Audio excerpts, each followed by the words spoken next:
Hello everyone, welcome to my channel. Today we are diving into one of the oldest and most profound mysteries of human history, the Vedas. It is ultimate source of knowledge. It is called as ancient Indian philosophy. So what exactly are the Vedas? The word Veda comes from the Sanskrit root Vid, which means to know. Therefore, Veda simply translates to knowledge or wisdom.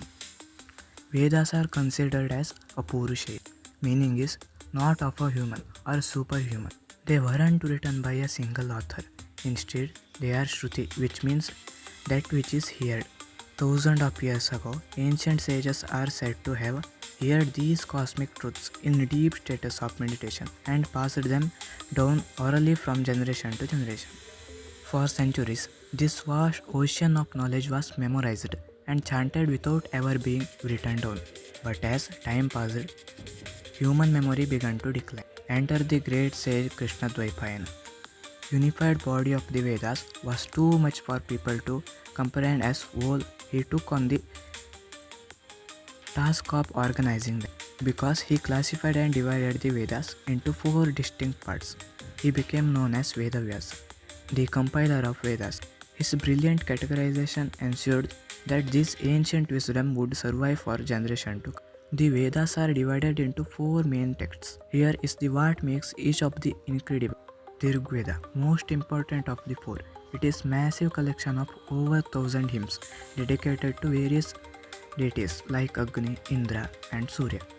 It explores cosmology and origin of the universe and our place within it. The Samaveda. Think of this as the Veda of melodies and chant. It takes hymns from the Rig Veda and sets them to music. It is actually considered the root of the Indian classical music and dance. Next, the Yajurveda. This is guidebook for ritual. It contains the prose, mantras and specific instructions that priests needed to perform ancient ceremonies and sacrifices. The Atharvaveda. This Veda is a bit different. It focuses on the everyday life of the common person.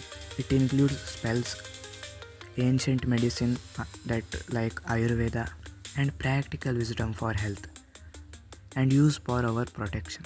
Now, what part do the Vedas actually ask us to walk? They offer a comprehensive way of living. They introduce us to concept of dharma and karma. Dharma is our duty and moral order. The karma is the law of cause and effect. Path from ignorance to enlightenment. The later parts of the Vedas, known as the Upanishad, they teach that the individual soul, called Atma, and the ultimate reality of the universe, called Brahma. These things are called Jivatma and Paramatma.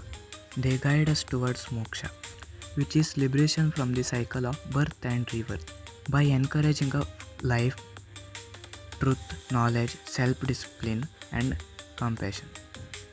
This is small information about Veda. If you found this video is helpful, please give subscribe and share it with someone who loves history and philosophy. Thanks for watching and I'll see you in the next video.